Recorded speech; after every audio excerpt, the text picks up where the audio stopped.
اگر ہم medical science کی بات کریں یا ٹیکنالوجی کی بات کریں تو اس کی ترقی کا سفر تھوڑا نیا ہے. یہ ہمیں کوئی 100 سال پیچھے پرانا نظر آتا ہے، اور اگر ہم اس سے بھی تھوڑا پیچھے جائیں تو یہ سفر اس سے بھی بہت زیادہ سلو تھا. لیکن وقت کے ساتھ ساتھ یہ بڑی تیزی سے آگے چیزیں بڑھ رہی ہیں اور نئی نئی ایجادات ہمارے سامنے آتی ہیں.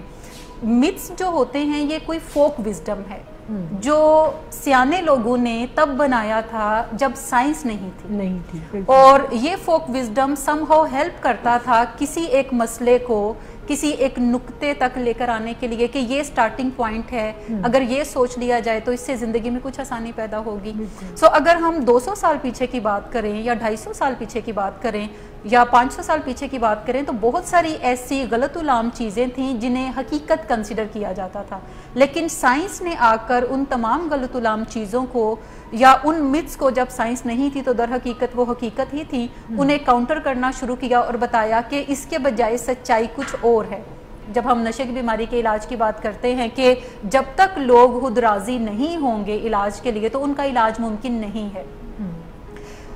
میں بتانا چاہوں گی اپنے دیکھنے والوں کو کہ یہ جس کو ہم نشے کی بیماری کہتے ہیں اس میں مرضی ہی بیمار ہو جاتی ہے، اور جب کسی کی مرضی بیمار ہو جائے گی تو پھر ہم اس کو راضی ہونے کا انتظار کرتے رہیں گے تو ہو سکتا ہے یہ کافی ہمیں مہنگا سودا پڑے. اور بعض اوقات لوگوں کی جان بھی اسی میں چلی جاتی ہے کہ فیملی انتظار کرتی رہتی ہے کہ جب یہ خود کہے گا، جب یہ خود سوچے گا، جب یہ ترلے منتوں کرنے پہ آئے گا تو تب ہم اس کو علاج کی طرف لے کر جائیں گے. اور بارہا یہ جو انتظار ہوتا ہے وہ سالوں پر محیط ہوتا ہے، اور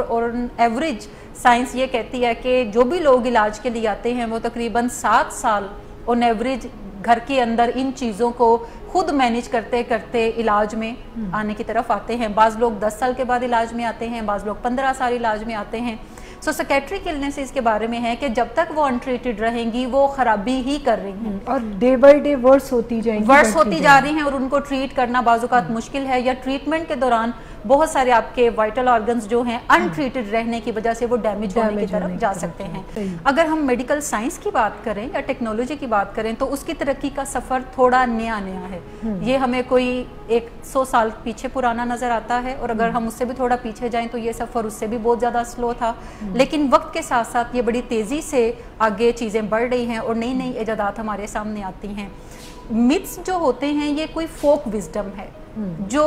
سیانے لوگوں نے تب بنایا تھا جب سائنس نہیں تھی. اور یہ folk wisdom some how help کرتا تھا کسی ایک مسئلے کو کسی ایک نقطے تک لے کر آنے کے لیے کہ یہ سٹارٹنگ پوائنٹ ہے، اگر یہ سوچ لیا جائے تو اس سے زندگی میں کچھ آسانی پیدا ہوگی. اگر ہم 200 سال پیچھے کی بات کریں یا 250 سال پیچھے کی بات کریں یا 500 سال پیچھے کی بات کریں تو بہت ساری ایسی غلط العام چیزیں تھیں جنہیں حقیقت کنسیڈر کیا جاتا تھا. لیکن سائنس نے آ کر ان تمام غلط العام چیزوں کو یا ان متس کو، جب سائنس نہیں تھی تو در حقیقت وہ حقیقت ہی تھی، انہیں کاؤنٹر کرنا شروع کیا اور بتایا کہ اس کے بجائے سچائی کچھ اور ہے. جب ہم نشے کی بیماری کے علاج کی بات کرتے ہیں کہ جب تک لوگ خود راضی نہیں ہوں گے علاج کے لیے تو ان کا علاج ممکن نہیں ہے. میں بتانا چاہوں گی اپنے دیکھنے والوں کو کہ یہ جس کو ہم نشے کی بیماری کہتے ہیں اس میں مرضی ہی بیمار ہو جاتی ہے، اور جب کسی کی مرضی بیمار ہو جائے گی تو پھر ہم اس کو راضی ہونے کا انتظار کرتے رہیں گے تو ہو سکتا ہے یہ کافی ہمیں مہنگا سودا پڑے. اور بعض اوقات لوگوں کی جان بھی اسی میں چلی جاتی ہے کہ فیملی انتظار کرتی رہتی ہے کہ جب یہ خود کہے گا، جب یہ خود سوچے گا، جب یہ ترلے منتوں کرنے پہ آئے گا تو تب ہم اس کو علاج کی طرف لے کر جائیں گے. اور بارہا یہ جو انتظار ہوتا ہے وہ سالوں پر محیط ہوتا ہے، اور ایوریج سائنس یہ کہتی ہے کہ جو بھی لوگ علاج کے لیے آتے ہیں وہ تقریباً 7 سال آن ایوریج گھر کے اندر ان چیزوں کو خود مینیج کرتے کرتے علاج میں آنے کی طرف آتے ہیں. بعض لوگ 10 سال کے بعد علاج میں آتے ہیں، بعض لوگ 15 سال علاج میں آتے ہیں. سائکیٹرک النیس اس کے بارے میں ہے کہ جب تک وہ انٹریٹڈ رہیں گی وہ خرابی ہی کر رہی ہیں اور ڈے بائی ڈے ورس ہوتی جا رہی ہیں، اور ان کو ٹریٹ کرنا بعض اوقات مشکل ہے، یا ٹریٹمنٹ کے دوران بہت سارے آپ کے وائٹل آرگنز جو ہیں انٹریٹڈ رہنے کی وجہ سے وہ ڈیمیج ہونے کی طرف جا سکتے ہیں. ایک تو ہمیں یہ انتظار کرنے کی بجائے کہ اس کی مرضی ہوگی تو ہم علاج میں جائیں گے. سائنس یہ کہتی ہے کہ جو بھی لوگ علاج میں بغیر مرضی کے آتے ہیں، جو بھی لوگ مرضی کے ساتھ آتے ہیں، اور جو بھی لوگ کورٹ آرڈرز کے تھرو آتے ہیں. اب آپ سن کے حیران ہوں گے کہ پاکستان میں بھی پیرنٹس کورٹ آرڈرز لیتے ہیں اور